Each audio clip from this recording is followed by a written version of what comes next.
Hello everyone, this is Dr. Pooja Chaturvedi from Rabindranath Tagore University. Today we're going to discuss FDI. FDI is the part of international business environment. Under this, we'll cover concepts of FDI, process of FDI, their types, their benefits. If benefits are there, so disadvantages too we'll discuss also. FDI in India and its role. Procedure for receiving FDI in India. So let's start with the concept, or you can say meaning of FDI. FDI stand for F, foreign, D stand for direct, and I stand for investment. Foreign direct investment. Clear from this picture, original home country, that means who's the investor investing in foreign host country and then exports to third country is the process of FDI. Here, foreign direct investment is an investment in a business by the investor from another country for which the foreign investment has control over the company purchased. It is also classified or defined as cross-border investment made by a residence in one economy in an enterprise in another company. FDI is direct investment into production in a country by a company located in another country. Then buying a company in a target country or by expanding operations or expansion of the business units of an existing business in that country. Here, the clear understanding of the meaning of foreign direct investment. In the orange parameters, the manufacturer, and blue parameters is denoted as host country. So manufacturer, or you can say investor, who's an investor, directly invest in the host country by the vertical way in that the raw material supplier or as well as the distribution channel access. But in the same parameter, if investor investing in the horizontal way, that means the manufacturer to manufacturer who actually produce the product. Now here, types of foreign direct investment. The classification of foreign direct investment is based on 4 categories. The first one is by the direction. The second one is by target. The third one is by motive, and the last one is by entry modes. How to enter in the another country. So let's start with the direction. Again, the direction classified in 2 categories. The first category is inward FDI and the second one is outward FDI. So inward FDI, that means involved and foreign entity either investing or purchasing the goods of a local company. And outward FDI, that means is a business strategy where a domestic firm expands or expansion of their business, its operations to a foreign country, either by a merger, acquisition or expansion their business units of an existing foreign facility. Now, moving to target classification. That target classification again classified in two categories or divided in two categories. The one is horizontal FDI and the second one is vertical FDI.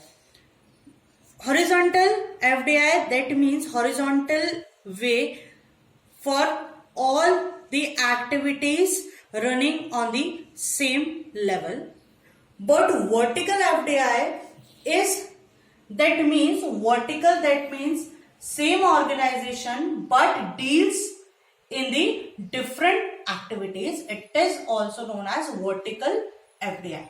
So horizontal FDI, if taken an example of Toyota, so Toyota assembling cars in both the countries, Japan as well as UK. So the same process of manufacturing cars, it is called horizontal FDI. But vertical FDI, again take an example of Toyota, if they manufacturing tires also, they manufacturing other tools also, so that called the vertical FDI. Here where the company carries out the same activities abroad as well as at home, it is also known as horizontal foreign direct investment. Is that clear? Now the vertical FDI, that means when different storage of activities are added in the abroad, that is called the vertical foreign direct investment. Now moving to the based on motive,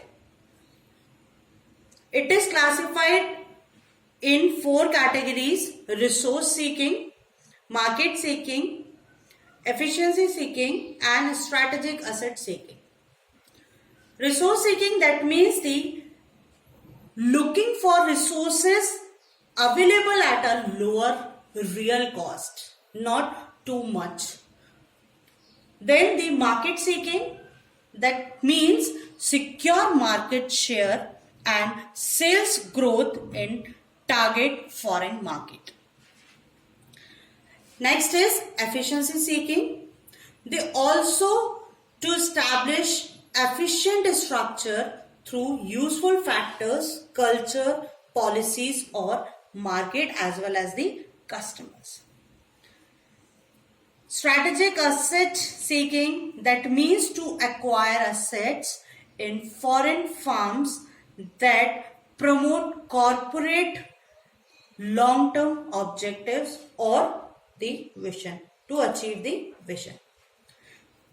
Moving further, based on the entry modes, this entry modes is dividing in two categories. The first one is greenfield investment and the second one is merger and acquisition. So first is greenfield investment, that means is the investment in a manufacturing or offices, etc. It is the idea of building a facility on a green field such as farmland or forest, that means which is based on greenery. The secondly, merger and acquisition. So merger and acquisition is kind of the entry modes in the foreign country or host country. How come? The merger, that means the two companies combination converted into the new company, formed to the new company. And secondly, acquisition, that means acquire one company to another company and form a new company. So this is also a entry mode in the foreign direct investment. So merger and acquisition and greenfield investment is based on the entry modes in the international boundaries. Now coming to the benefits of FDI. There are lot of benefits of FDI. Improve the foreign exchange position of the country. increase production capacity, increase employment capability in the country or by the foreign direct investment, help in capital formation by bringing fresh capital, then helps in transfer of raw material or exchange the process of technology as well, helps in increase export or increase tax revenues.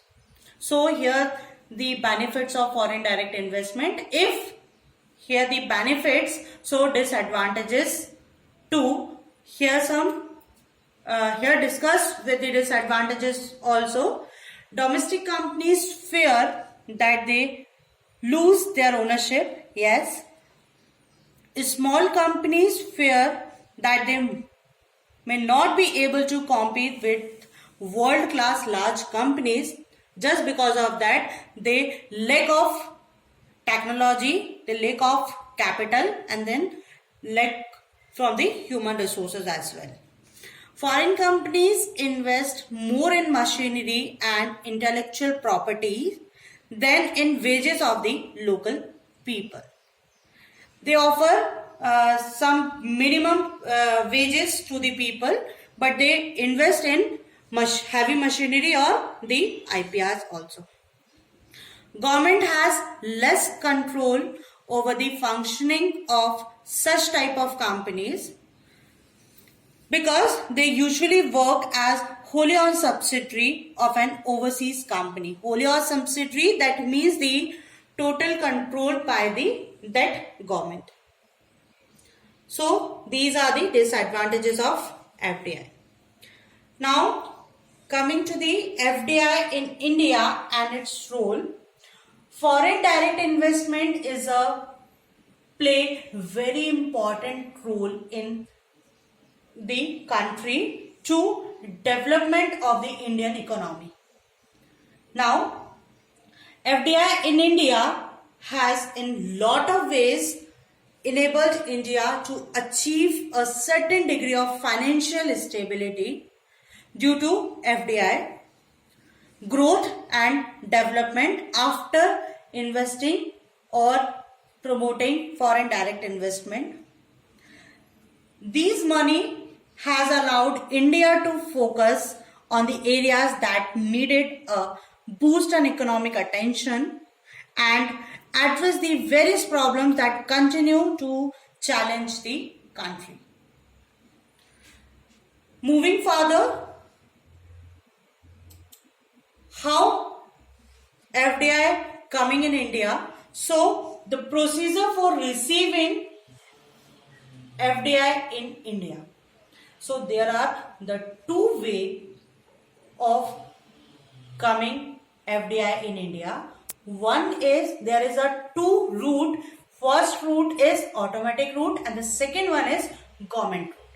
So here automatic route, that means foreign direct investment is allowed under the automatic route without prior approval either of the government or you can say RBI in all activities as specified in the consolidated FDI policies or issued by the Government of India from time to time, but not 100% control over them. Now the second one is government route. Government route, that means FDI, foreign direct investment, in activities not covered under the automatic route. It requires prior approval of the government, which are considered. For example, when a company at the introductory phase, that means they have to approval by the Indian Company Act 1956. So that is the same parameter. Government which are requires prior approval of from the government, which are considered by the Foreign Investment Promotion Board, Department of Economic Affairs, Ministry of Finance. So they came in the country from two way. One is automatic way and the second one is government way. So it is all about the FDI, foreign direct investment, and their benefits or disadvantages too. Thank you.